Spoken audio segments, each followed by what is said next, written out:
नमस्कार दोस्तों, आपका स्वागत है मेरे चैनल ऑनलाइन लर्निंग वेबसाइट में।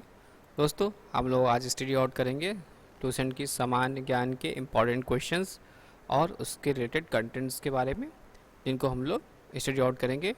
तो आज हम लोग बात करेंगे पहले इतिहास के बारे में, प्राचीन भारत के बारे में, मध्यकालीन भारत के बारे में, आधुनिक भारत के बारे में और विश्व इतिहास के बारे में।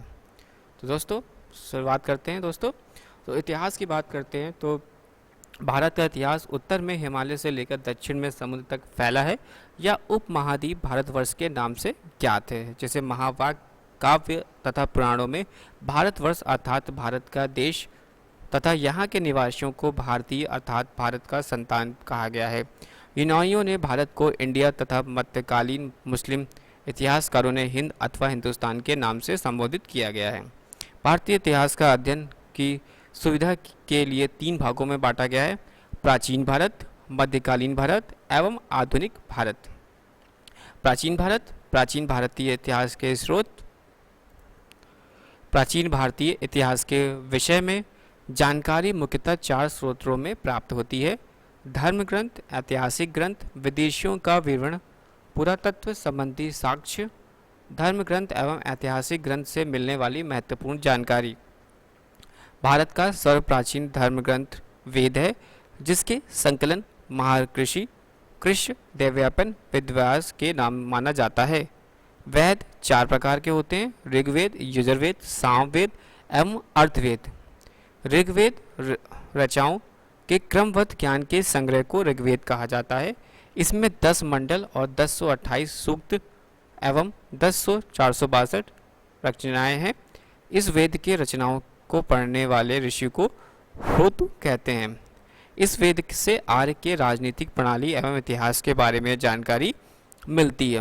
विश्वामित्र द्वारा रचित ऋग्वेद के 3 मंडल में सूर्य देवता सावित्री को समर्पित प्रसिद्ध गायत्री मंत्र है। इसके 9वें मंडल में देवता सोम का उल्लेख है। इसके 8वें मंडल की हस्तलिखित रचनाओं में को खिल कहा जाता है। चातुर्वर्ण समाज की कल्पना का आदि स्रोत ऋग्वेद के 10वें मंडल में वर्णित पुरुष सूक्त है, जिसके अनुसार 4 वर्ण हैं: ब्राह्मण, क्षत्रिय, वैश्य तथा शूद्र। आदि पुरुषों ब्रह्मास के क्रमशः मुख, भुजाओं, जंघाओं और चरणों से उत्पन्न हुए हैं। नोट: धर्मसूत्र 4 प्रमुख जातियों की स्थितियों, वैवाहियों, दातृत्व, कर्तव्यों और विशेष अधिकारियों से स्पष्ट विभेद करता है। वामनावतार के 3 पगों के आख्यान का प्राचीनतम स्रोत ऋग्वेद है। ऋग्वेद में इंद्र के लिए 250 और अग्नि के लिए 200 रचनाओं की रचना की गई है। नोट: प्राचीन इतिहास के साधन के रूप में वैदिक साहित्य में ऋग्वेद के बाद शतपथ ब्राह्मण का स्थान है। यजुर्वेद स्वास्वर पाठ के लिए मंत्रों तथा बलि के समय अनुपालन के लिए नियमों का संकलन यजुर्वेद कहलाता है। इसके पाठ्यकर्ता को अधुर्वेद कहते हैं। यह एक ऐसा वेद है जो गद्य एवं पद दोनों में है। सामवेद यह गाई जा सकने वाली रचनाओं का संकलन है। इसके पाठ्यकर्ता को उदात्तु कहते हैं। इसे भारतीय संगीत का जनक कहा जाता है। अर्थवेद अर्थवेद ऋषि द्वारा रचित इस वेद में रोग निवारण, तंत्र मंत्र, जादू टोना, शाप, वशीकरण, आशीर्वाद, स्तुति, प्रायश्चित्य, औषधि, अनुसंधान, विवाह, प्रेम, राजकर्म, मातृभूमि, महात्म्य आदि विविध विषयों से संबंध, मंत्र तथा सामान्य मनुष्यों के विचारों, विश्वासों, अंधविश्वासों इत्यादि का वर्णन है। इसमें सभा एवं समिति को प्रजापति की 2 पुत्रियों कहा गया है। नोट: सबसे प्राचीन वेद ऋग्वेद एवं सबसे बाद का वेद अर्थवेद है। वेदों की भली भांति समझने के लिए 6 वेदागों की रचना हुई है। यह है शिक्षा, ज्योतिष, कल्प, व्याकरण, निरुक्त तथा छंद। भारतीय ऐतिहासिक कथाओं वेदों को भली भांति समझने के लिए 6 वेदागों की रचना हुई है। ये शिक्षा, ज्योतिष, कल्प, व्याकरण, निरुक्त तथा छंद है। भारतीय ऐतिहासिक कथाओं का सबसे अच्छा क्रमबद्ध विवरण पुराणों में मिलता है। इसके रचयिता लो, हर्ष अथवा इनके पुत्र उग्र श्रवा माने जाते हैं। इनकी संख्या 18 है। इनमें से केवल 5 मत्स्य, वायु, विष्णु, ब्राह्मण एवं भागवत में ही राजाओं की वंशावली पाई जाती है। पुराण: विष्णु पुराण, मत्स्य पुराण और वायु पुराण। संबंधित वंश: विष्णु पुराण के हैं मौर्य वंश, मत्स्य पुराण के हैं आंध्र सातवन वाहन, वायु पुराण के हैं गुप्त वंश। नोट: पुराणों में मत्स्य पुराण सबसे प्राचीन एवं प्रामाणिक है। अधिकतर पुराण सरल संस्कृत श्लोक में लिखे गए हैं। स्त्रियां तथा श्रुत जिन्हें वेद पढ़ने की अनुमति नहीं थी, वे भी पुराण सुन सकते हैं। पुराणों का पाठ पुजारी मंदिरों में किया करते थे। स्मृति ग्रंथों में सबसे प्राचीन एवं प्रामाणिक मनुस्मृति मानी जाती है। यह शुंग काल का मानक ग्रंथ है। नारद स्मृति गुप्त युग के विषय में जानकारी प्रदान करता है। जातक में वृद्ध की पूर्व जन्म की कहानी वर्णित है। हीनयान का प्रमुख ग्रंथ कथा वस्तु है, जिसमें महात्मा बुद्ध का जीवन चरित्र अनेक कथानकों के साथ वर्णित है। जैन साहित्य को आगम कहा जाता है। जैन धर्म का प्रारंभिक इतिहास कल्प सूत्र से ज्ञात होता है। जैन ग्रंथ भागवती सूत्र के महावीर के जीवन कृत्यों तथा अन्य समकालिकों के साथ उनके संबंध का विवरण मिलता है। अर्थशास्त्र के लेखक चाणक्य ब्रैकेट में कौटिल्य या विष्णुगुप्त ब्रैकेट क्लोज है या 15 अधिकरणों एवं 180 प्रकरणों में विभाजित है। इससे मौर्यकालीन इतिहास की जानकारी प्राप्त होती है। संस्कृत साहित्य में ऐतिहासिक घटनाओं को क्रमबद्ध लिखने का सर्वप्रथम प्रयास कल्लण के द्वारा किया गया है। कल्लण द्वारा रचित पुस्तक राजतरंगिणी है, जिसका संबंध कश्मीर के इतिहास से है। अरबों की सिंध विजय का वृत्तांत चचनामा लेखक अली अहमद में सुरक्षित है। अष्टाध्यायी संस्कृत भाषा व्याकरण की प्रथम पुस्तक के लेखक पणानी है। इससे मौर्य के पहले का इतिहास तथा मौर्य युगीन राजनीतिक अवस्था की जानकारी प्राप्त होती है। कल्याण की गार्गिक संहिता एक ज्योतिष ग्रंथ है। फिर भी इसमें भारत पर होने वाले यवन का आक्रमण उल्लेख मिलता है। पंतजलि पुष्यमित्र शुंग के पुरोहित थे। इनके महाभाष्य में शुंगों के इतिहास का पता चलता है। विदेशी यात्रियों से मिलने वाले प्रमुख जानकारी। पहला यूनान रोमान लेखक पहला टेसियस यह ईरान का राजवैद्य था। भारत के संबंध में इसका विवरण आश्चर्यजनक कहानियों से परिपूर्ण होने के कारण अविश्वसनीय है। दूसरा हेरोडोटस, इसे इतिहास का पिता कहा जाता है। इसने अपनी पुस्तक हिस्टोरिका में 5वीं शताब्दी ईसा पूर्व के भारत पारस के संबंध का वर्णन किया है, परंतु इसका विवरण भी अनुश्रुतियों एवं अफवाहों पर आधारित है। तीसरा सिकंदर के साथ आने वाले लेखकों में न्यूयॉर्कर्स ऑन सीक्रेट्स तथा ऑस्टिबुलस के विवरण अधिक प्रामाणिक एवं विश्वसनीय है। चौथा मेगाथनीज या स्यूक्लेक्स नेक्टर का राजदूत था, जो चंद्रगुप्त मौर्य के राज दरबार में आया था। इसने अपनी पुस्तक इंडिका में मौर्य युगीन समाज एवं संस्कृति के विषय में लिखा है। फिफ्थ डाईमेकस या सीरियन नरेश आंतियोगस का राजदूत था, जो बिंदुसार के राज दरबार में आया था। इसका विवरण भी मौर्य युग में संबंधित है। डायोनिसिस या मिश्र नरेश टॉलमी फेडलस का राजदूत था, जो अशोक के राजदार दरबार में आया था। नेक्स्ट सेवेंथ टॉलमी, इसने दूसरी शताब्दी में भारत का भूगोल नामक पुस्तक लिखी। नेक्स्ट एट्थ पिलोनी, इसने प्रथम शताब्दी में नेचुरल हिस्ट्री नामक पुस्तक लिखी। इसमें भारतीय पशुओं, पेड़ पौधों, खनिज पदार्थों आदि के बारे में विवरण मिलता है। Next Periplus of the Iberian sea, इस पुस्तक के लेखक के बारे में जानकारी नहीं है। यह लेखक करीब 80 ईस्वी के हिंद महासागर यात्रा पर आया था। इसने उस समय के भारत के बंदरगाह तथा व्यापारिक वस्तुओं के बारे में जानकारी दी। बी चीनी लेखक। पहला, फाहियान या चीनी यात्री गुप्त नरेश चंद्रगुप्त द्वितीय के दरबार में आया था। इसने अपने विवरण में मध्य प्रदेश के समाज एवं संस्कृति के बारे में वर्णन किया।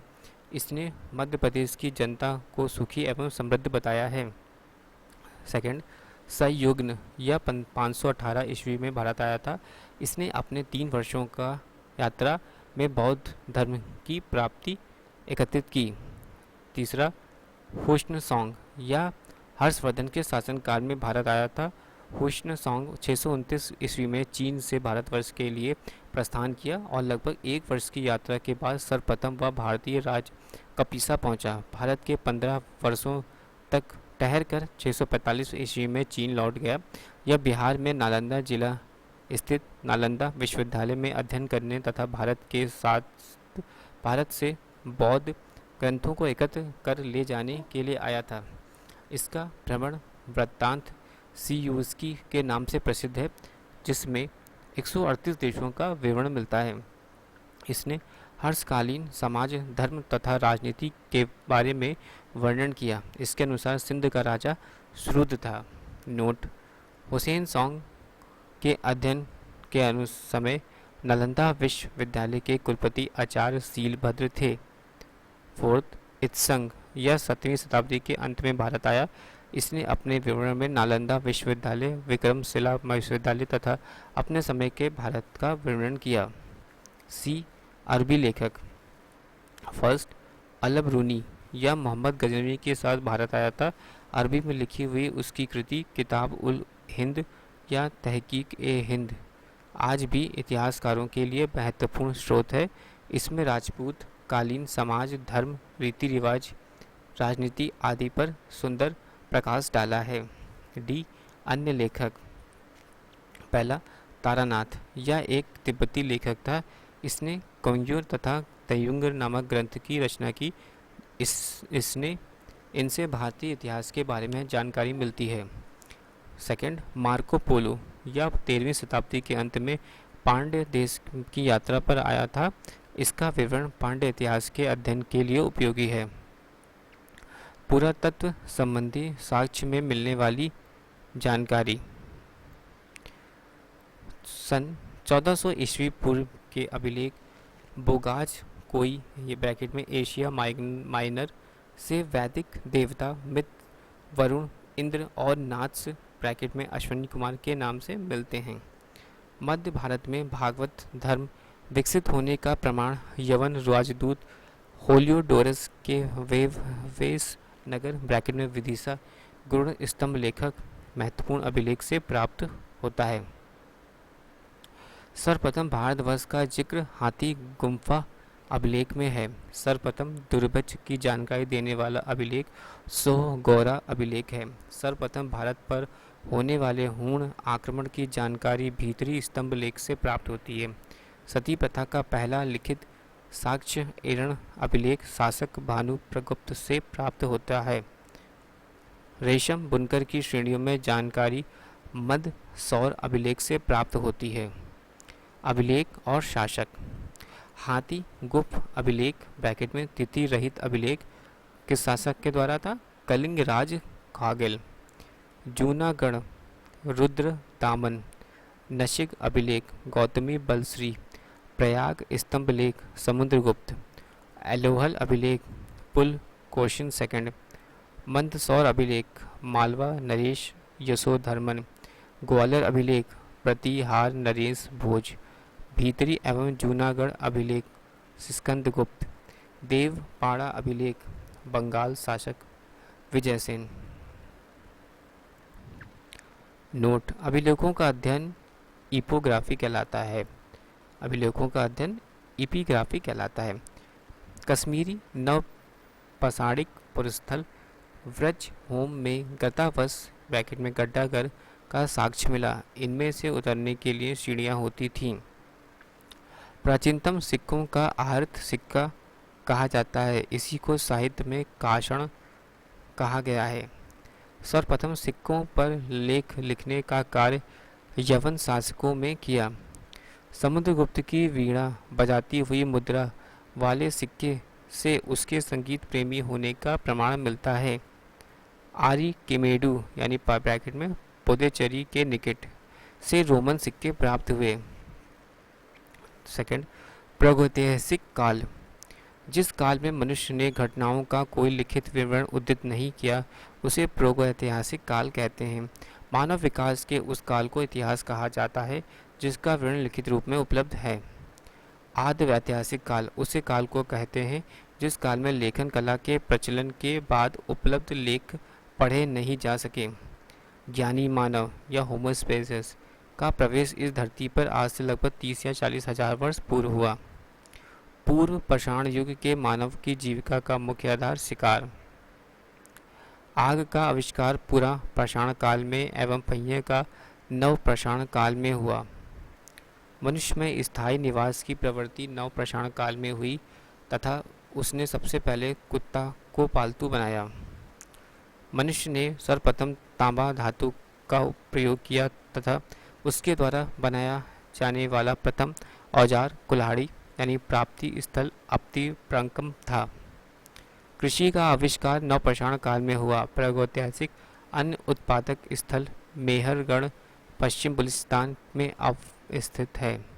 कृषि के लिए अपनाई गई सबसे प्राचीन फसल गेहूं एवं जौ थी। पलवारम नामक स्थान पर प्रथम भारतीय पुरापाषाण कलाकृति की खोज हुई थी। भारत में पूर्व प्रस्तर युग के अधिकांश औजार स्टाफिक यानी ब्रैकेट में पत्थर के बने थे। भारत में सबसे प्राचीन नगर मोहनजोदड़ो था। सिंधी भाषा में इसका अर्थ मृतकों का टीला। सिंधु इतिहास। रेडियोकार्बन C14 जैसी नवीन विश्लेषण पद्धति के द्वारा सिंधु सभ्यता की सर्वमान्य तिथि 2350 ईसा पूर्व से 1750 ईसा पूर्व मानी गई। सिंधु सभ्यता की खोज राय बहादुर दयाराम साहनी ने की। सिंधु सभ्यता को प्रागैतिहासिक अथवा कांस्य युग में रखा जाता है। इस सभ्यता के मुख्य निवासी द्रविड़ एवं भूमध्य सागरीय थे। सिंधु सभ्यता के सर्वाधिक पश्चिमी पुरास्थल सुत कागोड़र यानी बलूचिस्तान, पूर्वी पुरास्थल आलम मगीरपुर ब्रैकेट में जिला मेरठ उत्तर प्रदेश, उत्तरी पुरास्थल मादा जिला अखनूर जम्मू कश्मीर तथा दक्षिणी पुरास्थल दाई मबाद जिला अहमदनगर महाराष्ट्र। सिंधु सभ्यता या संधैव सभ्यता नागरी सभ्यता थी। संधैव सभ्यता से प्राप्त परिपक्व अवस्था वाले स्थलों में से केवल 6 ही बड़े नगर की संज्ञा दी गई है।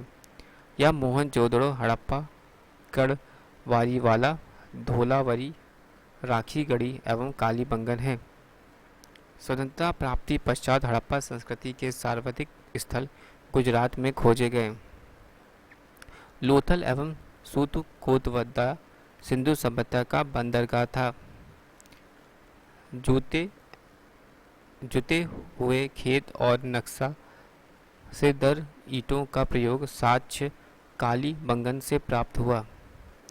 मोहनजोदड़ो से प्राप्त अन्नागर संभवतः सैंधव सभ्यता की सबसे बड़ी इमारत है।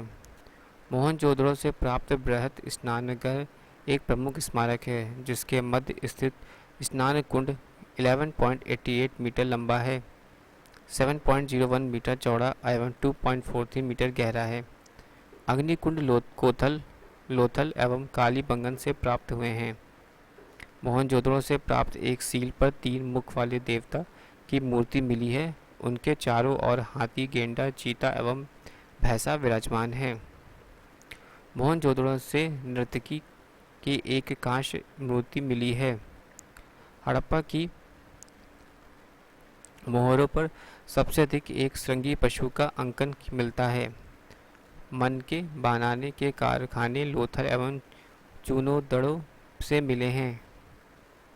सिंधु सभ्यता की एक लिपि भाव चित्रात्मक है। यह लिपि दाएं से बाएं की ओर लिखी जाती थी। जब अभिलेख एक से अधिक पंक्तियों का होता था तो यह पहली पंक्ति दाईं से बाईं की ओर, दूसरी बाएं से दाईं की ओर लिखी जाती थी। सिंधु काल में विदेशी व्यापार, आयातित वस्तुएं और प्रदेश, तांबा खेतड़ी बलूचिस्तान ओमान, चांदी अफगानिस्तान ईरान, सोना कर्नाटक अफगानिस्तान ईरान, टिन अफगानिस्तान ईरान, गोमाद सौराष्ट्र, लाजवर्द मेसोपोटामिया एंड सीसा ईरान। सिंधु सभ्यता के लोगों ने नगरों में तथा घरों के विन्यास के लिए ग्रीण पद्धति अपनाई। घरों के दरवाजे और खिड़कियां सड़क की ओर न खुलकर पिछवाड़े की ओर खुलते थे। केवल लोथल नगर के घरों दरवाजे मुख्य सड़क की ओर खुलते थे। सिंधु सभ्यता में मुख्य फसल थी गेहूं और जौ। सैंधववासी मिठास के लिए शहद का प्रयोग करते थे। रंगपुर एवं लोथल में चावल के दाने मिले जिनसे धान की खेती होने का प्रमाण मिलता है। चावल के प्रथम साक्ष्य लोथल से ही प्राप्त होते हैं।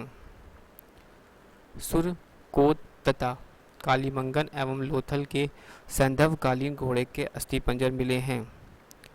तिल की इकाई संभवतः 16 के अनुपात में थी।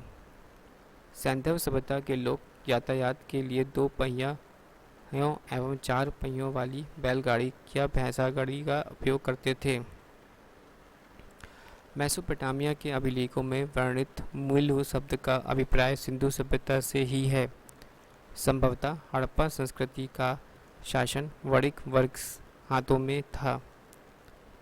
पिगट ने हड़प्पा एवं मोहनजोदड़ो को एक विस्तृत साम्राज्य की जुड़वा राजधानी कहा है।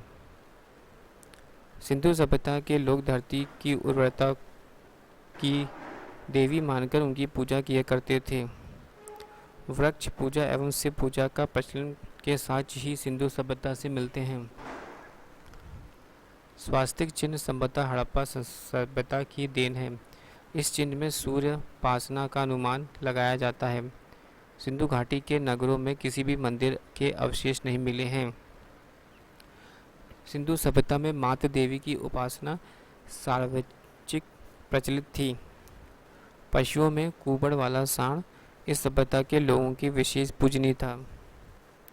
स्त्री मूड़ी मूर्तियों यानी मिट्टी की मूर्तियां अधिक मिलने से ऐसा अनुमान लगाया जाता है कि सैंधव समाज भ्रातृसत्तात्मक था। सैंधवासी सूती एवं ऊनी वस्त्रों का प्रयोग करते थे। मनोरंजन के लिए सिंधु सभ्यता के लोग काले रंग के डिज़ाइन हुए लाल मिट्टी के बर्तन बनाते थे। सिंधु घाटी के लोग तलवार से परिचित नहीं थे। कालीबंगन एकमात्र हड़प्पा कालीन स्थल था जिसका निचला शहर भी किले से घिरा हुआ था। पर्दा प्रथा एवं वैश्यवृत्ति सैंधव सभ्यता से प्रचलित थी। शवों को जलाने एवं गाड़ने यानी दोनों प्रचलाएं प्रचलित थीं। हड़प्पा में शवों को दफनाने जबकि मोहनजोदड़ो में जलाने की प्रथा विद्यमान थी। लोथल एवं कालीबंगा में युग्म समाधियां मिली। सैंधव सभ्यता के विनाश की संभवतः सबसे प्रभावी कारण बाढ़ था। आग में पकी हुई मिट्टी को टेराकोटा कहा जाता है। सैंधव सभ्यता के प्रमुख स्थल नदी उखनकर्ता एवं वर्तमान स्थिति। प्रमुख स्थल नदी उखनकर्ता वर्ष स्थिति। पहला हड़प्पा। प्रमुख स्थल हड़प्पा नदी रावी दयाराम साहनी एवं माधव स्वरूप वत्स वर्ष 1921 में स्थिति पाकिस्तान का मोटंग मेरी जिला। दूसरा मोहनजोदड़ो नदी सिंधु उग्रकर्ता राखा लादास बनर्जी वर्ष 1922 स्थिति पाकिस्तान के सिंधु प्रांत का लरकाना जिला। तीसरा चूनोदड़ो नदी सिंधु उखनकर्ता गोपाल मजमूदार वर्ष 1931 सिंधु प्राप्त पाकिस्तान। चौथा कालीबंगन घग्गर बी लाल एवं बी के थापर 1953 राजस्थान का हनुमान छत्तीसगढ़ जिला। कोट दीजी नदी सिंधु फजल अहमद उल्लंघनकर्ता 1953 सिंधु प्राप्त का खैरपुर संस्थान। रंगपुर नदी मादर उल्लंघनकर्ता रंगनाथ राव वर्ष 1953 से 54 गुजरात का कटियावाड़ा जिला। नेक्स्ट, रोपड़ नदी सतलज उल्लंघनकर्ता यज्ञदत्त शर्मा वर्ष 1953 से 56 पंजाब का रोपड़ जिला। लोथल नदी भागवा उल्लंघनकर्ता रंगनाथ राव वर्ष 1955 से 1962 गुजरात का अहमदाबाद जिला। उत्तर प्रदेश का मेरठ जिला। गुजरात का अहमदाबाद जिला। आलमगीरपुर नदी हिंडन जगदत्त शर्मा 1958 उत्तर प्रदेश का मेरठ जिला। सूद काडेश्वर नदी दासक और उल्लंघनकर्ता ऑरेंज स्टाइल या जॉर्ज डेल्स वर्ष 1927 एवं 1962 पाकिस्तान के मकरान में समुद्र तट के किनारे। बनमाली नदी रंगोई उल्लंघनकर्ता रविंद्र सिंह बिष्ट वर्ष 1974 हरियाणा का हिसार जिला। धौलीवीरा रविंद्र सिंह बिष्ट 1990 से 91 गुजरात के कच्छ जिला। नेक्स्ट, वैदिक सभ्यता। वैदिक काल का विभाजन दो भागों में पहला ऋग्वेद काल 1500 से 1000 ईसा पूर्व और उत्तर वैदिक काल 1000 से 600 ईसा पूर्व में किया गया। सर्वप्रथम पंजाब एवं अफगानिस्तान में बसे मैक्स मूलर के आर्यों का मूल निवास स्थान मध्य एशिया को माना है। आर्यों द्वारा निर्मित सभ्यता वैदिक सभ्यता कहलाई। आर्यों द्वारा विकसित सभ्यता ग्रामीण सभ्यता थी। आर्यों की भाषा संस्कृत थी। आर्यों के प्रशासनिक इकाई आरोही क्रम में इन 5 भागों में बांटा था: कुल, ग्राम, विश्व, जन, ग्राष्ट। ग्राम के मुखिया ग्रामीणी एवं विश्व का प्रधान विश्वपति कहलाता थे। जन के शासक को राजन कहा जाता था। राज्य अधिकारियों में पुरोहित एवं सेनानी प्रमुख थे। सूद, रथकार एवं कामिद नामक अधिकारी को रत्नी कहे जाते थे। इनकी संख्या राजा सहित करीब 12 हुआ करती थी। पूर्व दुर्गपति एवं स्पष्ट जनता की गतिविधियों को देखने वाले गुप्तचर होते थे। वाजपति गोचर भूमि का अधिकारी होता था। उग्र अपराधियों को पकड़ने का कार्य करते थे। सभा एवं समिति राजा की सलाह देने वाले संस्था थी। सभा श्रेष्ठ एवं सम्राट लोगों की संख्या थी, जबकि सहमति समान जनता के प्रतिनिधित्व करती थी। इसके अध्यक्ष को ईशान कहा जाता था। दिशा उत्तरद्वायिक शब्द और राजा का नाम। पूर्व दिशा पूर्व, प्रांति सम्राट, पश्चिम प्रीतिजी, स्वराष्ट्र, उत्तर उदाचिव विराट, मध्य राजा, दक्षिण भोज।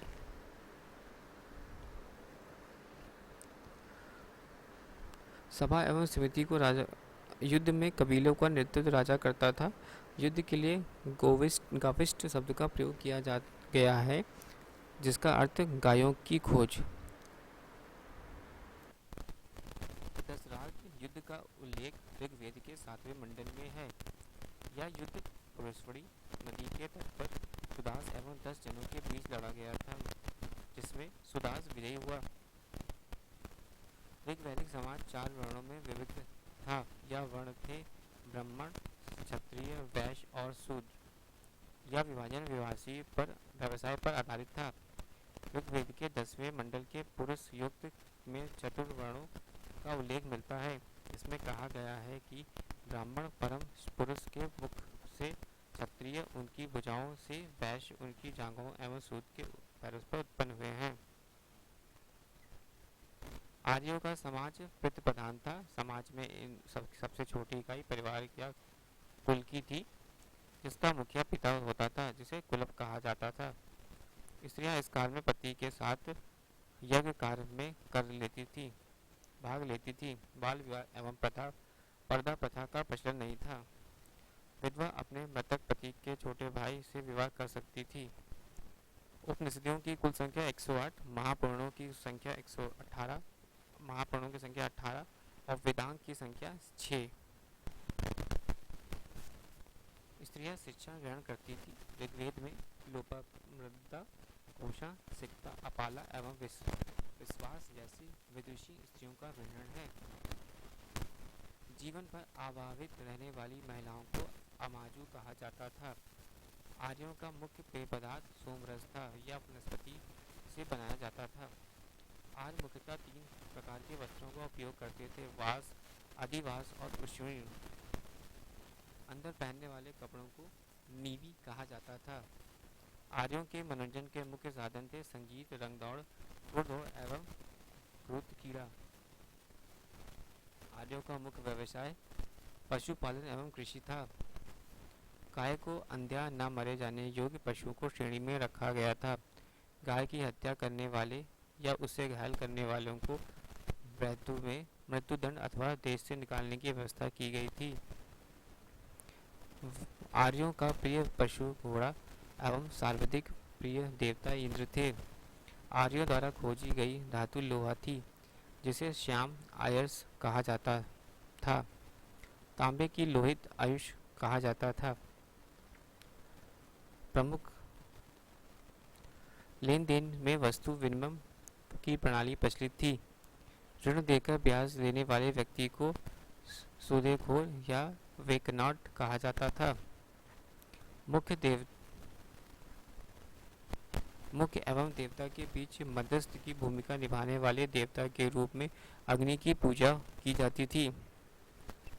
ऋग्वेद में उल्लिखित सभी नदियों में सरस्वती सबसे महत्वपूर्ण तथा पवित्र मानी जाती थी। ऋग्वेद में गंगा और यमुना का उल्लेख सिर्फ एक बार हुआ है।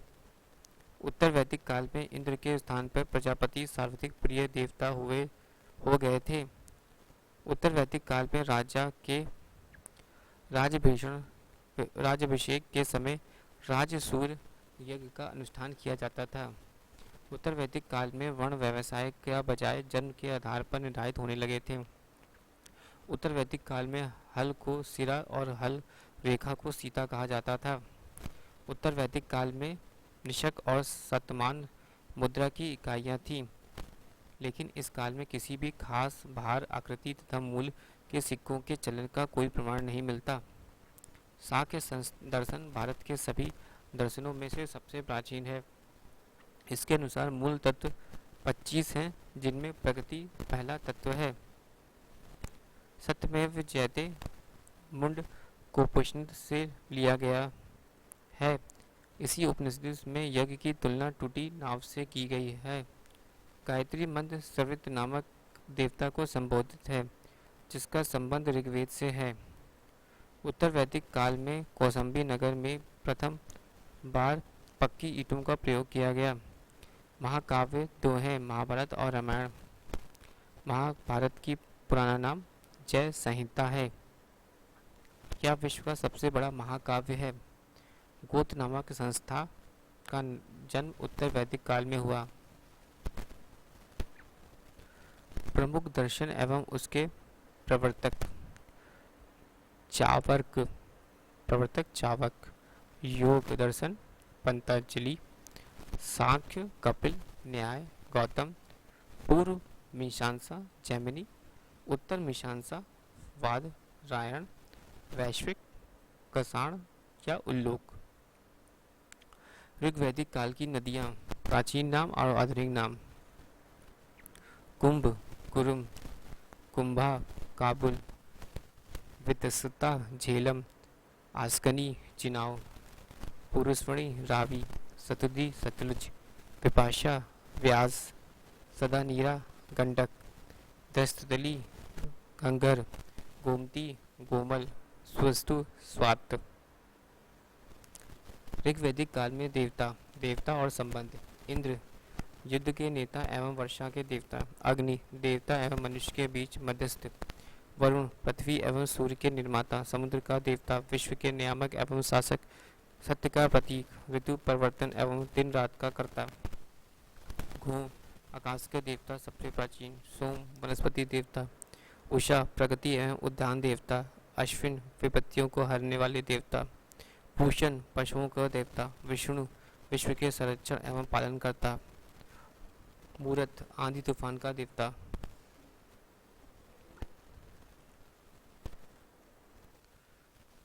महाजनपदों का उदय। बुद्ध के जन्म के पूर्व 6वीं शताब्दी ईसा पूर्व में भारतवर्ष 16 जनपदों में बटा हुआ था। इसकी जानकारी हमें बौद्ध ग्रंथ अंगुत्तर निकाय से मिलती है। महाजनपद राजधानी। क्षेत्र आधुनिक स्थान। महाजनपद अंग राजधानी चंपा। क्षेत्र भागलपुर मुंगेर बिहार। मगध गिरिब्रज राजगृह पटना गया बिहार। काशी वाराणसी वाराणसी के आसपास उत्तर प्रदेश। वत्स कौशाम्बी इलाहाबाद के आसपास उत्तर प्रदेश। वज्र वैशाली विद्रोह मैथिली मुजफ्फरपुर एवं दरभंगा के आसपास का क्षेत्र। कौशल श्रावस्ती फैजाबाद उत्तर प्रदेश। अवंती उज्जैन बासमती मालवा मध्य प्रदेश। मल कौसावती देवरिया उत्तर प्रदेश। पंचाल आयशर बैराली बरेली बदायूं फरुखाबाद उत्तर प्रदेश। चेदी शक्तिमती बुंदेलखंड उत्तर प्रदेश। कुरु इंद्रप्रस्थ आधुनिक दिल्ली मेरठ एवं हरियाणा के कुछ क्षेत्र। मत्स्य विराटनगर जयपुर राजस्थान के आसपास के क्षेत्र। कम्बोज हाटक राजौरी एवं हजारा क्षेत्र उत्तर प्रदेश। सूरसेन मथुरा उत्तर प्रदेश। अस्मक पोटली पोतन गोदावरी नदी क्षेत्र दक्षिण भारत में एकमात्र जनपद। गंधार तक्षशिला रावलपिंडी एवं पेशावर पाकिस्तान। जैन धर्म के संस्थापक एवं प्रथम तीर्थकार ऋषि भेदव थे।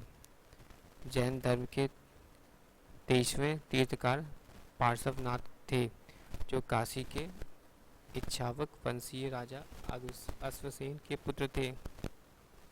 इन्होंने 30 वर्षों की अवस्था में संन्यास जीवन को स्वीकारा। इनके द्वारा दी गई शिक्षा थी हिंसा न करना, सदा सत्य बोलना, चोरी न करना, संपत्ति न रखना। महावीर स्वामी जैन धर्म के 24वें एवं अंतिम तीर्थकार हुए। महावीर का जन्म 540 ईसा पूर्व में कुंड ग्राम वैशाली में हुआ था। इनके पिता सिद्धार्थ ज्ञातक कुल के सरदार थे और माता त्रिशला लिच्छवी राजा के चेटक की बहन थी।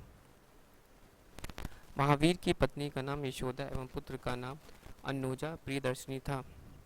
महावीर के बचपन का नाम वर्धमान था। इन्होंने 30 वर्ष की उम्र में माता पिता की मृत्यु के पश्चात अपने बड़े भाई नंदिवर्धन की अनुमति लेकर संन्यास जीवन का स्वीकारा था।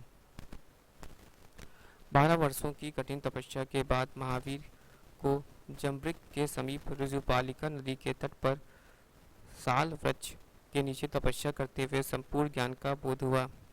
इसी समय से महावीर जिन विजेता अर्थ पूज्य और गृहित बंधनहीन कहलाए। महावीर ने अपना उपदेश प्राकृत भाषा में दिया।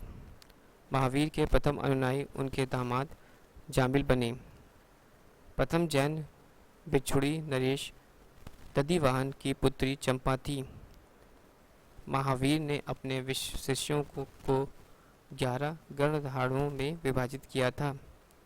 आर्य सुधर्मा अकेला ऐसा गंधर्व था जो महावीर की मृत्यु के बाद भी जीवित रहा और जो जैन धर्म का प्रथम थेरा एवं प्रमुख मुख्य उपदेशक हुआ।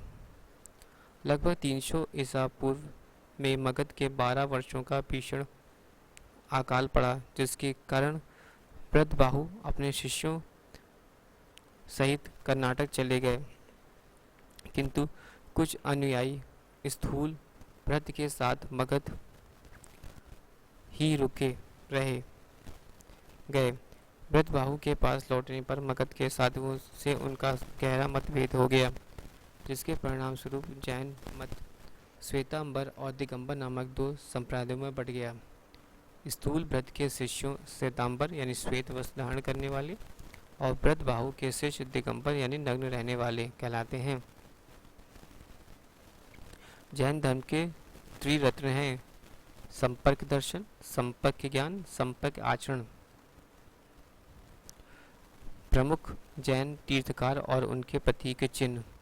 जैन तीर्थकार के नाम एवं क्रम और प्रतीक चिन्ह: ऋषभेदव प्रथम सांड, अजीतनाथ द्वितीय हाथी, संभव तृतीय घोड़ा, संपर्श्व सम्मप्त स्वास्तिक, शांति 16वां हिरण, नामी नीलकमल, ओरिस्टिनिम शंख, पार्श्व सर्प, महावीर सिंह। नोट: दो जैन तीर्थकारों ऋषभेदव एवं अरिस्टोनम के नामों का उल्लेख ऋग्वेद में मिलता है। अरिस्टोनम को भगवान कृष्ण की निकट संबंधी माना गया जाता है। त्रिरत्न के अनुशीलन में निम्न 5 महाव्रतों का पालन अनिवार्य है: अहिंसा, सत्यवचन, आस्तिक्य, अपग्रह एवं ब्रह्मचर्य। जैन धर्म में ईश्वर की मान्यता नहीं है। जैन धर्म में आत्मा की मान्यता है। महावीर पुनर्जन्म एवं कर्मवाद में विश्वास करते थे।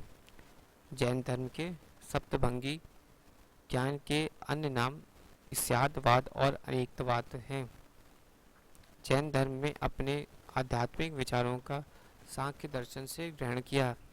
जैन धर्म मानने वाले कुछ राजा थे: उदयन वृंद राजा, चंद्रगुप्त मौर्य, कलिंग नरेश, खारगवेल, राष्ट्रकूट राजा, अम्बेश, चंदेल शासक। मैसूर के गंगवास के मंत्री चामुंड का प्रोत्साहन से कर्नाटक के श्रवणबेल गोला में 10वीं की शताब्दी के मध्य भाग में विशाल बाहुबली की मूर्ति का निर्माण किया गया। खजुराहो में जैन मंदिरों का निर्माण चंदेल शासकों द्वारा किया गया। जैन संगीतियाँ वर्ष स्थल अध्यक्ष प्रथम 300 ईसा पूर्व पाटलिपुत्र स्थूलभद्र, द्वितीय 6ठी शताब्दी वल्लभ जी श्यामा स्वर्ण। खजुराहो में जैन मंदिरों का निर्माण चंदेल शासकों द्वारा किया गया। मौर्योत्तर के युग में मथुरा जैन धर्म का प्रसिद्ध केंद्र था। मथुरा कला का संबंध जैन धर्म से है। जैन तीर्थकारों की जीवनी भद्रबाहु द्वारा रचित कल्पसूत्र में है। 72 वर्ष की आयु में महावीर की मृत्यु 468 ईसा पूर्व में बिहार राज्य के पावापुरी राजगीर में हो गई। मल्लर राजा सृष्टिपाल के राजप्रसाद के महावीर स्वामी का निर्वाण प्राप्त हुआ था।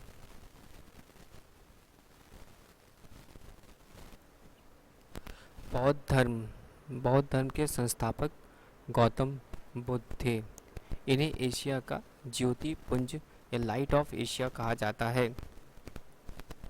गौतम बुद्ध का जन्म 563 ईसा पूर्व कपिलवस्तु के लुम्बिनी नामक स्थान पर हुआ था। इनके पिता सुधोधन शाक्य गण के मुखिया थे। इनकी माता माया देवी की मृत्यु इनके जन्म के 7वें दिन हो गई थी। इनका लालन पालन सौतेली माँ प्रजापति गौतमी ने किया था। इनका बचपन का नाम सिद्धार्थ था।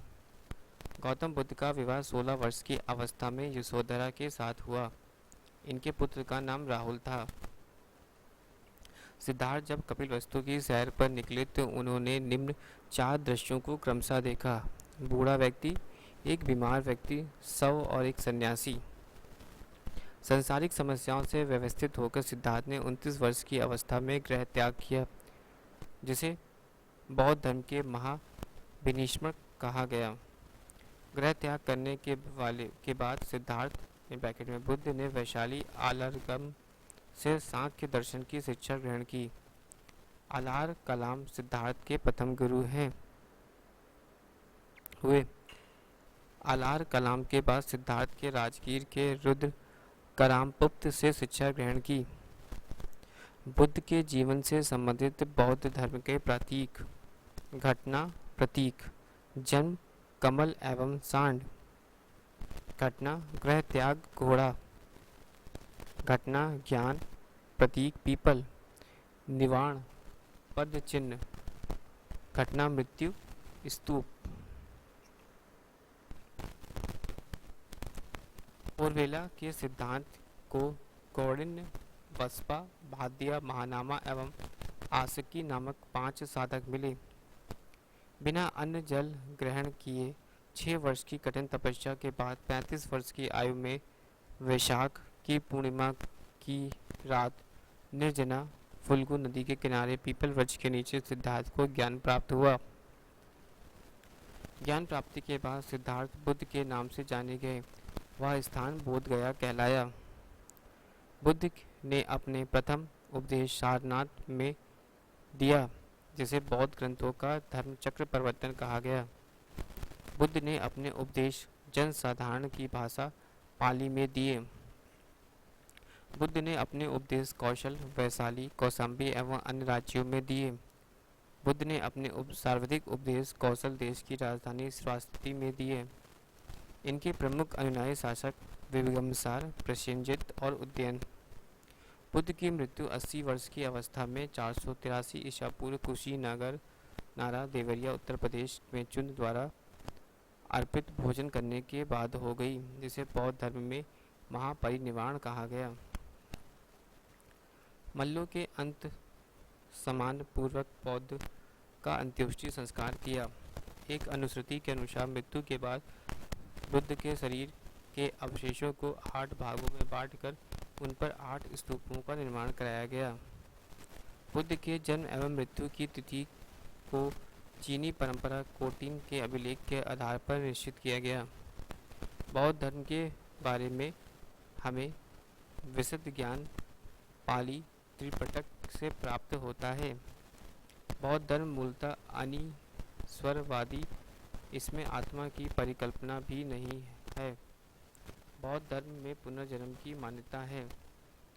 तृष्णा क्षीण हो जाने की अवस्था में बुद्ध ने निर्वाण कहा है। विश्व दुखों से भरा है का सिद्धांत बुद्ध ने उपनिषद से लिया। बुद्ध के अनुयायी 2 भागों में विभाजित थे। पहला, भिक्षुक, बौद्ध धर्म के प्रचार के लिए जिन्होंने संन्यास ग्रहण किया उन्हें भिक्षुक कहा गया। दूसरा, उपासक, गृहस्थ जीवन व्यतीत करते हुए बौद्ध धर्म अपनाने वाले को उपासक कहा गया। बौद्ध संघ में सम्मिलित होने वाले की न्यूनतम आयु सीमा 15 वर्ष थी।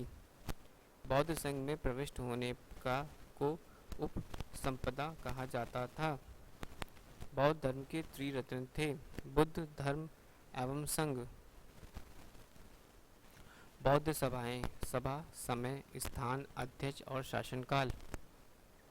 प्रथम बौद्धि संगति 483 ईसा पूर्व, स्थान राजगृह महाकश्यप, शासनकाल अज्ञातशत्रु। द्वितीय बौद्धि संगति 383 ईसा पूर्व, स्थान वैशाली, अध्यक्ष सभागामी और शासनकाल कालाशोक।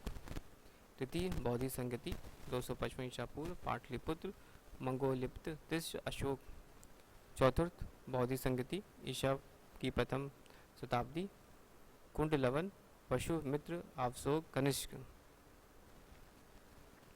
चतुर्थ बौद्धि संगति के बाद बौद्ध धर्म 2 भागों में हीनयान एवं महायान में विभाजित हो गया। धार्मिक जुलूस का प्रारंभ सबसे पहले बौद्ध धर्म के द्वारा प्रारंभ किया गया। बौद्धों को सबसे पवित्र त्यौहार वैशाख पूर्णिमा है, जिसे बुद्ध पूर्णिमा के नाम से जाना जाता है। इसका महत्व इसलिए है कि बुद्ध पूर्णिमा के दिन ही बुद्ध का जन्म, ज्ञान की प्राप्ति एवं महापरिनिर्वाण की प्राप्ति हुई। बुद्ध ने सांसारिक दुखों के संबंध में 4 आर्य सत्यों का उपदेश दिया। पहला, दुख, दुख समुदाय, दुख निरोध और दुख निरोध धामनी प्रतिपदा। इन सांसारिक दुखों से मुक्ति हेतु बुद्ध के अष्टीकरण मार्ग की बात कही। यह साधन है समक्य दृष्टि, समक्य संकल्प, समक्य वाणी, समक्य कमाकृत, समक्य आजीव, समक्य व्याकम, समक्य स्मृति, समक्य समाधि। बुद्ध के अनुसार अष्टगुण मार्गों का पालन करने के उपरांत मनुष्य की भव तृष्णा नष्ट हो जाती है और उसे निवारण प्राप्त हो जाता है। निवारण बौद्ध धर्म का परम लक्ष्य है, जिसका अर्थ है दीपक का बुझ जाना। अर्थात जीवन चरण से मुक्त हो जाना। बुद्ध ने निर्वाण प्राप्ति को सरल बनाने के लिए निम्न 10 सीलों पर बल दिया: अहिंसा, सत्य, अस्तेत यानी चोरी न करना, अपग्रह किसी प्रकार की संपत्ति न रखना, मद सेवन न करना, असमय भोजन न करना, सुखप्रद बिस्तर पर नहीं सोना, धन संचय न करना, स्त्रियों से दूर रहना, नृत्य ज्ञान आदि से दूर रहना। गृहस्थों के लिए केवल प्रथम 5 सील और भिक्षुओं के लिए 10 सील का मानना अनिवार्य था। बुद्ध ने मध्यम मार्ग यानी माध्यमा प्रतिपद का उपदेश दिया। अनीश्वरवाद के संबंध में बौद्ध धर्म एवं जैन धर्म में समानता है। जातक कथाएं प्रदर्शित करती हैं कि बुद्धिज्म का अवतार मनुष्य रूप से हो सकता है तथा पशुओं रूप में भी। बौद्धिज्म के रूप में पुनर्जन्म की दीर्घ श्रृंखला के अंतर्गत बुद्ध के शाक्य मुनि के रूप में अपना अंतिम जन्म प्राप्त किया, किंतु इसके उपरांत मित्र तथा अन्य अनाम बुद्ध अभी अवतरित होने शेष हैं। सर्वाधिक बुद्ध मूर्तियों का निर्माण गंधार शैली के अंतर्गत किया गया, लेकिन बुद्ध प्रथम मूर्ति संभवतः मथुरा काला के अंतर्गत बनी थी। शैव धर्म। भगवान शिव की पूजा करने वाले को शैव एवं शिव का संबंधित धर्म का शैव धर्म कहा गया। शिवलिंग उपासना के प्रारंभिक पुरातत्व साक्ष्य हड़प्पा संस्कृति के अवशेषों में मिलता है। ऋग्वेद में शिव के लिए रुद्र नामक देवता का उल्लेख है। अर्थवेद में शिव का भाव सर्व, पशुपति एवं भूपति कहा गया। लिंग पूजा का पहला स्पष्ट वर्णन मत्स्य पुराण में मिलता है। महाभारत के अनुशासन में भी पूर्व में लिंग पूजा का वर्णन मिलता है। वामन पुराण में शैव संप्रदाय की संख्या 4 बताई गई। यह है पशुपात, कापलिक, कालामुख और लिंगायत। पशुपात संप्रदाय शैवों की सर्वाधिक प्राचीन संप्रदाय हैं। इसके संस्थापक लुकुस लीस थे, जिन्हें भगवान के शिव 18 अवतारों में से एक माना जाता है। पशुपत संप्रदाय के अनुयायियों को पंचाथिक कहा गया। इसका मत का प्रमुख सैद्धांतिक ग्रंथ पशुपत सूत्र है। श्रीकर पंडित एक विख्यात पशुपत आचार्य थे। कापलिक संप्रदाय के इष्ट देव भैरव थे। इस संप्रदाय का मुख्य केंद्र श्रीशैल नामक स्थान था। कालामुख संप्रदाय के अनुयायियों को शिव पुराण के महाव्रतधर कहा गया। इसके संप्रदाय के लोग नर कपाल में ही भोजन, जल तथा सुरापन करते हैं और साथ ही अपने शरीर पर चिता की भस्म मलते हैं। लिंगायत संप्रदाय दक्षिण में प्रचलित था। इसमें जंगभम भी कहा जाता था। इस संप्रदाय के लोग शिवलिंग की उपासना करते थे। संप्रदाय और संस्थापक आजीवक मखलिक पुत्र गोशाल, घोर अक्रियवादी पुराण कश्यप, यदवचवाद आचार्य अजित, भौतिकवादी प्रकृत कच्यायन भौतिक दर्शन, अनिश्चयवादी संजय पेटलपुत्र। वसा पुराण में लिंगायत संप्रदाय के प्रवर्तक अल्प प्रभु तथा उनके शिष्य वासव को बताया गया। इस संप्रदाय को वीर शिव संप्रदाय भी कहा जाता है। 10वीं शताब्दी के मत्स्यवंत के नाथ संप्रदाय की स्थापना की है। इस संप्रदाय का व्यापक प्रसार बाबा गोरखनाथ के समय हुआ। दक्षिण पश्चिम में शैव धर्म चालुक्य, राष्ट्रकूट, पल्लव एवं चोलों के समय लोकप्रिय रहा। पल्लव काल में शैव धर्म का प्रचार प्रसार नायनारों द्वारा किया गया। नायनार संतों की संख्या 63 बताई गई, जिसमें अपार तिरुज्ञान, संबंधर एवं सुंदर मूर्ति आदि के नाम उल्लेखनीय हैं। एलोरा के प्रसिद्ध कैलाश मंदिर का निर्माण राष्ट्रकूटों में कराया गया। चोल शासक राजा राम प्रथम ने तंजौर में प्रसिद्ध राजेश्वर शैव मंदिर का निर्माण कराया, जिसे बृहदेश्वर मंदिर के नाम से जाना जाता है। कुषाण शासकों की मुद्राओं पर शिव एवं नंदी का एक साथ अंकन प्राप्त होता है। वैष्णव धर्म वैष्णव धर्म के विषय में प्रारंभिक जानकारी उपनिषदों से मिलती है। इसका विकास भागवत धर्म से हुआ। वैष्णव धर्म के प्रवर्तक कृष्ण थे, जो वैष्णव कबीले के थे, जिनका निवास स्थान मथुरा था। कृष्ण का उल्लेख सर्वप्रथम छांगत्यो उपनिषद में देवकी पुत्र और अंगरेस के शिष्य रूप में हुआ। विष्णु के 10 अवतारों का उल्लेख मत्स्य पुराण में मिलता है। 10 अवतार इस प्रकार हैं: मत्स्य, कूर्म, वराह, नरसिंह, वामन, परशुराम, राम, बलराम, बुद्ध एवं कलिक। वैष्णव धर्म के में ईश्वर को प्राप्त करने के लिए सर्वाधिक महत्व भक्ति को दिया गया। प्रमुख संप्रदाय एवं आचार्य। प्रमुख संप्रदाय, मत, आचार्य। वैष्णव संप्रदाय मत वशिष्ठद्वैत, आचार्य रामानुज। ब्रह्म संप्रदाय दैत्य मत, आनंद तीर्थ। रुद्र संप्रदाय शुद्धदत्त, आचार्य वल्लभाचार्य।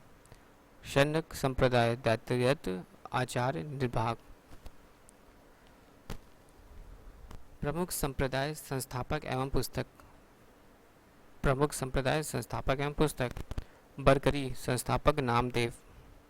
श्री वैष्णव रामानुजम। ब्रह्मसूत्र। परमार्थ रामदास, दासाबोध, राम भक्त, रामानाथ और अध्यात्म रामायण। इस्लाम धर्म। इस्लाम धर्म के संस्थापक हजरत मोहम्मद साहब थे। हजरत मोहम्मद साहब का जन्म 570 ईस्वी में मक्का में हुआ था। हजरत मोहम्मद साहब के पिता का नाम अब्दुल्ला और माता का नाम अमीना था। हजरत मोहम्मद साहब को 610 में मक्का के पास हीरा नामक गुफा में ज्ञान की प्राप्ति हुई। 24 सितंबर 622 ईस्वी को पैगंबर में मक्का से मदीना की यात्रा इस्लाम जगत में मुस्लिम संवत के नाम से जाना जाता है। मोहम्मद की शादी 25 वर्ष की अवस्था में खदीजा नामक विधवा के साथ हुई। मोहम्मद की पुत्री का नाम फतीमा एवं दामाद का नाम अली हुसैन है। देवदूत ग्रिबिल ने पैगंबर मोहम्मद साहब की कुरान अरबी भाषा में संप्रेषित की। कुरान इस्लाम धर्म का पवित्र ग्रंथ है। पैगंबर मोहम्मद साहब ने कुरान की शिक्षाओं का उपदेश दिया। हजरत मोहम्मद साहब की मृत्यु 8 जून 632 ईस्वी को हुई। इन्हें मदीना में दफनाया गया। मोहम्मद साहब की मृत्यु के बाद इस्लाम सुन्नी तथा शिया नामक 2 पंथों में विभाजित हो गया। सुन्नी उन्हें कहा जाता है जो सुन्ना में विश्वास करते हैं। सुन्ना पैगंबर मोहम्मद साहब के कथनों तथा कार्यों का विवरण है। शिया अली की शिक्षाओं में विश्वास करते हैं तथा उन्हें मोहम्मद साहब का न्याय संपन्न उत्तराधिकारी मानते हैं। अली मोहम्मद साहब के दामाद थे। अली का सन 621 ईस्वी में हत्या कर दी गई। अली के पुत्र हुसैन की हत्या 680 ईस्वी में ईरान नामक स्थान पर कर दी गई। इन दोनों हत्याओं ने शिया को निश्चित मत का रूप दे दिया। पैगंबर मोहम्मद साहब के उत्तराधिकारी खलीफा कहलाते। इस्लाम जगत के खलीफा पद 1924 ईसा तक रहा।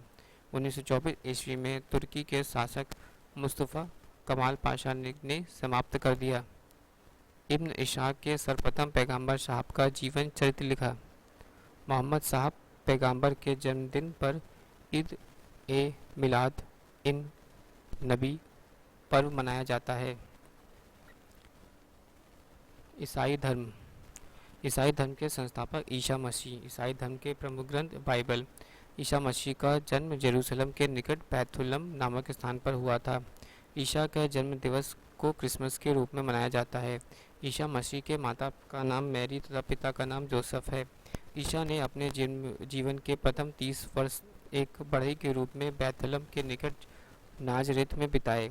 ईसा मसीह के प्रथम 2 शिष्य थे, एंड्रूस और पीटर। ईसा मसीह को सूली पर रोमन गवर्नर पोर्टियस ने चढ़ाया। ईसा मसीह को 33वें में सूली पर चढ़ाया गया। ईसाई धर्म का सबसे पवित्र चिन्ह क्रॉस है। ईसाई तृत्व में विश्वास रखते हैं। ईश्वर पिता, ईश्वर पुत्र, ईश्वर पवित्र आत्मा। पारसी धर्म। पारसी धर्म में पैगंबर जरूसता ईरानी थे, जिनके शिक्षाओं का संकलन चिंत अवस्था में नामक ग्रंथ में है, जो पारसियों का धार्मिक ग्रंथ है। इनकी मूल शिक्षा का सूत्र है सद्विचार, सद्वचन तथा सद्कार। इसके अनुयायी एक ईश्वर और माने जाते हैं। इस धर्म के अनुयायियों को अग्नि पूजक भी कहा जाता है। नेक्स्ट है आपका मगध राज्य का उत्कर्ष। मगध के सबसे प्राचीन वंश के संस्थापक बृहद्रथ थे। इसकी राजधानी गिरिव्रज थी। जरासंध बृहद्रथ का पुत्र था। हर्यक वंश के संस्थापक बिम्बिसार मगध की गद्दी पर 544 ईसा पूर्व में बैठा था। वह बौद्ध धर्म के अनुयायी था। हर्यक वंश के संस्थापक बिम्बिसार मगध की गद्दी पर 544 ईसा पूर्व में बैठा था। वह बौद्ध धर्म का अनुयायी था। बिम्बिसार ने ब्रह्मदत्त को हराकर अंग राज्य का मगध से मिला लिया। बिम्बिसार ने राजगृह का निर्माण कर अपने राजधानी में बनाया। बिम्बिसार ने मगध पर करीब 52 वर्षों तक शासन किया। महात्मा बुद्ध की सेवा में बिम्बिसार ने राजवैद्य जीवक को भेजा। अवंती के राजा प्रद्युत जब पांडु रोग से ग्रसित थे, उस समय भी बिम्बिसार के जीवक को अपनी सेवा शुश्रूषा के लिए भेजा था। बिम्बिसार ने वैवाहिक संबंध स्थापित कर अपने साम्राज्य का विस्तार किया। इसने कौशल नरेश प्रसेनजित की बहन महाकोशला, वैशाली के चेटक की पुत्री चेलाना के साथ तथा मद्र के देश आधुनिक पंजाब की राजकुमारी क्षेमा से शादी की। बिम्बिसार की हत्या उसके पुत्र अजातशत्रु ने कर दी और वह 493 ईसा पूर्व में मगध की गद्दी पर बैठा। अज्ञातशत्रु का उपनाम कुड़िक था। अज्ञातशत्रु ने 32 वर्षों तक मगध पर शासन किया। अज्ञातशत्रु ने प्रारंभ में जैन धर्म का अनुयायी था। अज्ञातशत्रु के संयोग संतरी का नाम वर्षकार या वर्षकार था। इसी की सहायता से अज्ञातशत्रु ने वैशाली पर विजय प्राप्त की। अज्ञातशत्रु की हत्या उसके पुत्र उदयन ने 461 ईसा पूर्व में कर दी और वह मगध की गद्दी पर बैठा। उदयन ने पाटलिग्राम की स्थापना की। उदयन भी जैन धर्म का अनुयायी था। हर्यक वंश का अंतिम राजा उदयन का पुत्र नागदस था। नागद सदक अपने उसके आत्म शिशुनाग ने 412 ईसा पूर्व में अपस्त करके मगध पर शिशुनाग वंश की स्थापना की। शिशुनाग ने अपनी राजधानी पाटलिपुत्र से हटकर वैशाली में स्थापित की। शिशुनाग ने उत्तराधिकारी कालशोक पुनः राजधानी के पाटलिपुत्र ले आ गया। शिशुनाग वंश का अंतिम राजा नंदीवर्धन था। नंद वंश का संस्थापक महापद्म नंद था। नंद वंश के अंतिम शासक घनानंद था। यह सिकंदर का समकालीन था। इसे चंद्रगुप्त मौर्य ने युद्ध में पराजित किया और मगध के एक नए वंश मौर्य वंश की स्थापना की। दोस्तों, thanks for watching and sharing.